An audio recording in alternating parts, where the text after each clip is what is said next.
గీతాసారం అధ్యాయం 6 శ్లోకం 33. అర్జున ఉవాచ యోమం యోగస్త్వయా ప్రోక్తః సామ్యేన మధుసూదన ఏతస్యాహం న పశ్యామి చంచలత్వాత్ స్థితిం స్థిరాం. తాత్పర్యము: అర్జునుడు పలికెను, ఓ మధుసూదన, మనసు చంచలమును మరియు అస్థిరమును అయ్యున్నందున నీవు సంగ్రముగా తెలిపినటువంటి యోగ పద్ధతి ఆచరణకు అసాధ్యమైనదిగను మరియు ఓర్వరానిదిగను నాకు తోచుచున్నది.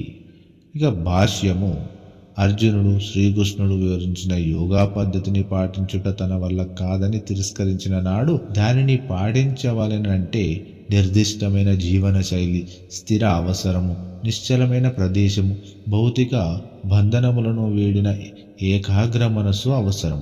5000 సంవత్సరముల క్రితము రాజవంశీయుడు, తేజోవంతుడు, గొప్ప విలుకాడు, అన్నింటికీ మించి శ్రీకృష్ణుని ప్రియమిత్రుడు అయిన అర్జునుడికే ఇటువంటి యోగాభ్యాసము సాధ్యము కాలేదంటే ఇక జీవిత సంఘర్షణలో తలమునకలై ఉన్న నేటి కలియుగ వాసులకు ఇది సాధ్యమేనా?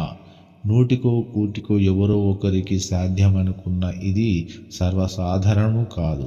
నేడు యోగా పేరుతో ఎన్నో సంస్థలు దాని లక్ష్యమైన భగవద్ధ్యానాన్ని విడనాడి వారి సమయాన్ని వృధా చేస్తున్నారు.